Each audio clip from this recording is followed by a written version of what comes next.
does it feel? Feels amazing right now. I have so many emotions going on in my head, and it's hard to process. So I spoke to you in fight week, and it was interesting hearing your mindset. What's it like being undefeated and then suffering loss for the first time? What kind of goes through your head when you have to remind yourself just how good you are? I think it's the hardest part, right? Like, for me and a lot of fighters is like just feeling like we belong. You run, you dominate the lower leagues to say, and then like when you get put into these big promotions, like it's hard to tell myself like I belong here, and like this tonight shows that I belong here, and it's an amazing feeling. Where does this rank in terms of your career achievements? Like you said, you're at the big time now. You got the win now. For career achievements, it's obviously the highest achievement I've achieved so far. So for me, it means everything. Hugo Cunha, he's a tough opponent, an undefeated opponent. He took you down, but you stayed calm. What was going through your mind? So when he took me down, I just remember my last fight with Krill. I'm like, oh, not this again. I'm like, just stay relaxed, keep composure, try to just pick your moments on when to get up. He's a heavy guy. I think he like had to make weight at, he's cutting down to 265, whereas I walked around, 25 pounds lighter, underweight of the cutoff. So I'm just trying to tell myself to relax, pick my moments, and then when I see the opening, go for it, right? Because he wasn't really doing much on the ground. Is it pleasing to you, having you spoke during fight week about working on your takedown defense? How pleased are you to get that win against the guy? And you did get taken down, but you came out, you won anyway. I mean, yeah, it's obviously I like you fight these big wrestlers, these big guys, like if they get a hold of you, they're pretty dangerous. They know what they're doing, right? So I just gotta keep working on my takedown defense and like just keep working on getting up off the ground. And if I can do that, if these guys can't touch me or hold me down, and it's kind of funny. Like I'm good on the ground too, but at the same time, I just feel way more comfortable kicking you in the face. It seemed to work for you. We have our media streaming in right now. So first up, we're going to go to Nick Atkin of SCMP MMA. Nick, good evening to you, sir.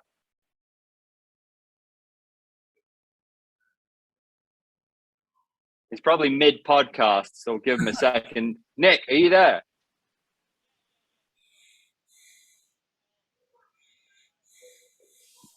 Nick, your mic is open. Okay, I think that's it. Yes, sir. Okay. Welcome. Sorry, had some issues with the unmuting button. Thank you, Andrew, and congratulations. That was an awesome win, Dustin. I just want to get your thoughts. What was going through your head when they were announcing that decision? Were you thinking, "Uh-oh, here we go"? Yeah, like I don't know. There was no doubt in my mind that I won that. He didn't do a single thing in the third round. I mean, and even when he did do anything in the fight entirely, like yeah, you got 2 takedowns, but you can't count that as winning a fight. You're not even doing any damage. He's not hitting me. He's not doing anything. He's laying on top of me, and then I picked my moment. I got up.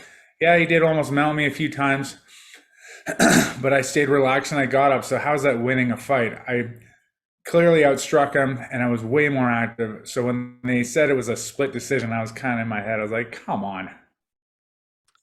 Yeah, and what do you think now? Because we've got this main event coming up, and one of the guys in it you fought last, and it was a close fight. Are you thinking you're not too far away from maybe getting into the title mix? Yeah, I mean, I'm going for Kirill. Obviously, he beat me, so anyone that beats me has got to be the best, right? No, so I'm really praying that he pulls this one through, and I'm happy for him. He's been doing really well. Have you got a quick prediction for us? I hope that he just gets on top of him. Krill just ground and pound first or second round, and even like stand up. He's a solid striker. He hits hard. I should know. And also, I mean, One Championship has removed the process to for reviewing fights. Do you have any thoughts on that? Given that maybe this one could have been a controversial loss for you, but it had gone the other way, would you have been angry that you couldn't? Oh yeah, I would have been. I don't even know how to describe it. I'm like, what more? I mean, it's hard because like I hit him with some good shots, and some of these guys like They have some tough chins, right? They're hard to put down, and people look down at you like, "Oh, you're not knocking them out." It's like, dude, man, I'm putting everything into that. Either I don't have knockout power. These guys' chins are just like granite stone, but you know, I felt I did enough to secure it. And it's the same thing. Like I know he's a grappler, and I'm trying to really pick my distance of like getting too close to him because I don't want him to grab onto me again. All right, cool. Thanks very much, and congratulations again. Thank you. Cheers, Nick. Next up, we're going to go to Jay Anderson from Cage Side Press. Jay, your mic is open. Hey, thanks very much. And Dustin, congratulations on the win tonight. First of all, I wanted to ask, I mean, Hugo was a pretty highly touted prospect, undefeated coming into this. Did you feel overlooked at all ahead of this? And do you take any, joy in taking away that 0 from his record? I didn't feel overlooked. I definitely feel joy taking away his debut there. It happened to me, so it's tradition. I passed it down to him so he can move forward now and get his next win. I'm rooting for Hugo all the way now from here on in. Unless he's against me then. Good stuff. And, you mentioned Kirill. Obviously, you've also got Arjan Bhullar, another Canadian who is the champ right now, and presumably there'll be a unification bout down the line after tonight. What are your thoughts on maybe an all-Canadian heavyweight matchup in one down the road? I know. I said that coming in here because like Arjan really doesn't live far from me. He lives in Vancouver. I live in Victoria in British Columbia. We're both like an hour and a half drive from each other. I've trained with him at his place. He's kind of an arrogant douche, and I don't really like him that much. So I would be definitely open to fighting him. And for me and him, at least that belt stays in Canada, right? Absolutely. And, I don't want you to give away any secrets. I know sometimes stuff that happens in the gym stays in the gym, but would you feel confident in that matchup? I felt pretty good, yeah. Like when we were sparring and stuff like that, like he's very pressure forward, and like it shows that when he fights as well. But I feel like I handled myself pretty well. I mean, it was a few years ago, and he's obviously evolved, but so have I. Absolutely. And last one for me, what's it like just representing Canada on the big stage? You got the Olympics going on. You've got the trucker convoy is a weird one for us in Canada, making international news. But, now you get to say, hey, I'm representing Canada in one. What's that feeling like? It's amazing, but I don't represent the truck convoy, I can tell you that much. I'm partial. I don't care about any of that stuff. I hate all the politics of like the whole convoy. It's like all you ever hear anymore, and I don't care. I'm tired of it. Fair enough. Well, congrats again on the win. Thank you. Next up, we're going to go to Dylan Bowker of My MMA News. Hello, Dylan. Hey there. I appreciate you taking my call, and thanks for making the time, Dustin. Yeah, what's up, Dylan? Oh, not much, man. Just enjoyed that fight there, but I was curious to get some insights because when we were talking before this one, it seemed like in the debut you were maybe overthinking certain positions, but it seemed like you were more comfortable with the global rule set out there. Is that a fair characterization? Yeah, I guess. I mean, it's still, no matter how you look at it, even if it was the Western rule set or this one, I still feel like there's no doubt in my mind that I won that. So. Yeah, and it seemed like the linear pattern is like the pace really serving you well. Like, was your ability to weaponize pace the biggest variable in this one in your estimation? Yeah, I mean, you definitely, after you saw me get up in the second round when he took me down, it kind of like I kind of crushed his soul a bit there. And like, that's the thing. If I'm tired, they're dying. That's what I keep telling myself. If I'm pushing forward, I'm like, push the pace, push the pace, push the pace. I'm like, if I'm tired, he's dying. Like, that's the only mentality that goes through my head when I'm fighting. Yeah, and just the last one here, because you had a debut in the corner there. You had your wife cornering. Yeah, how was that whole experience? I mean, she was probably frightened, and she had a hard time watching. She just kept telling herself, there's only 10 minutes left, only 9 minutes left. But it was also really great. I met like some good people. I met Odie Delaney here, and like he cornered me as well. I was really happy to meet him. He's such a great guy. New best friends. Awesome. Thanks so much, man. You enjoy the rest of the victory and the rest of the day there and all. Cheers, Dylan. Our next question comes via text from Kalsod, Thailand, who asks, in your first 2 fights, you fought 2 undefeated opponents. Who do you have in mind for your next fight? I don't know. It's a hard question. I always hate being asked that because I'm like too Canadian where I don't like calling people out because I'm nice and I don't want people to think that I'm singling them out. So you might as well just give me a title shot. Just on behalf of Calsad, are you feeling a little bit full of confidence right now to say a name for your shot out in the No, top? I wouldn't even, honestly, I wouldn't even know who to call out. Too nice, too Canadian, Dustin. All right. Well, we have Sorry. to try. We have to try. All right. Our next question comes in by text from Odie Delaney. Oh, this comes in from Luisa Morales. Oh, okay. I was gonna say, I'm like, that'd be awesome. I was just hanging out with him. Yeah. We touched upon this earlier, but she asked, Odie Delaney was in your corner. How did that come about?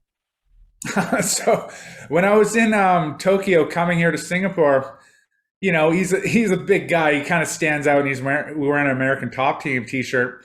And I just like I looked at him. I was like, "One championship?" And he's like, "Yeah, man." And then like since then, we just started talking in the terminal.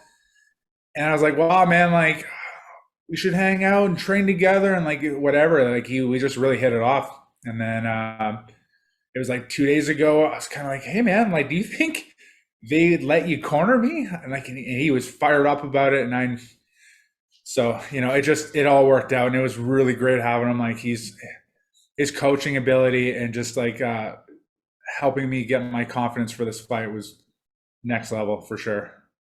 What an absolute beast that man is. And we have another question relating to him from Randolph Youngson from Spin Philippines. Odie helped coach you to victory, and he won earlier in the night too. Knowing that there's a chance that you guys might fight each other, does that make things awkward? Oh no, like we were already saying like, we'll only fight each other if it's for the belt. Makes sense. Or like if it's like, you know, if there's a Grand Prix or something, I'm in with it. But how significant a danger do you think he is in this division after tonight? Oh, the guy's a beast. Have you seen, like when I was watching him, right? Because I watched the fight backstage, and I'm like, man, I give it 10 seconds before he takes this guy down. We were working in the back rooms upstairs, going over takedowns and stuff, and you can just feel the power this guy has. Like NCAA All American. I don't want to get paired up with that. Not right now. I'm going to train with him so I can take on the next guy that's an NCAA champion. We have our next question coming in from Bong Lazada from Inquirer.net. Off you go, Bong. Mute. Hi, Dustin. Hey, Congratulations on the win. thank you. So after tonight's main event, we'll have an interim heavyweight championship fight. Yeah. And that winner will unify his belt with Arjan Bhullar. So do you think you deserve to get that title shot?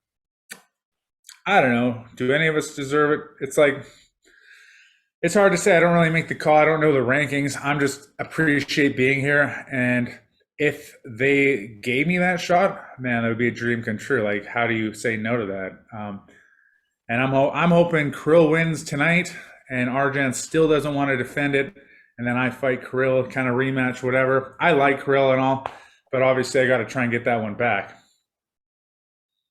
And if it's for the belt, then thanks so much. Thank you. I'm curious to ask, as such a nice chap, your description of Arjan Bhullar, the champ, as an arrogant douche is an intriguing one, I have to say. Earlier in the week, it was said by our two main event fighters and you, all three of you kind of agreed that you didn't really expect to see him again, maybe in the promotion. And then the next day, he signed a new contract. Did that surprise you? I didn't even know he did because I don't follow any of it. But I mean, it's hard to say. Like I kind of know his team and his management, and from what I was told when he was fighting Brandon Vera, like they said, if Arjan wins the belt, he's probably not going to fight again. He'll probably try to go the WWE or some silly wrestling thing. Okay, it's not silly because I like wrestling too, and I wanted to do it before I did MMA. But I don't know. Like, it's a hard call. Like, fighting's hard, man. And once you're on top, the only way left to go is down. So if he's on the top, I could see him easily just being like, I got enough money. I'm good. He comes from like a wealthy background, so I don't think money's an issue for him. But I mean, like, obviously, we fight to get paid, right? So what's the plan for you now in terms of the immediate plan? Like, are you going to go sit cage side and are you going to go watch Anatoly versus Kirill? God, no, not the arena. I'm back at the hotel. I'm ready to go. I'm ready to Are fly you, out in like 5 hours. okay, so the plan, get back home, and then how are you going to enjoy this victory? And when are you going to be kind of picking up your phone again? When are we going to see you again? I'm going to go home. I'm going to wear this for about a week straight, taking it to work, taking it everywhere I go. And then once my legs heal a bit from kicking shins and getting kicked in shins, I'll start making my assessment from there. But right now, they're pretty sore. Well, the overriding feeling, I think, is massive congratulations, Dustin. Superb stuff tonight and great to talk to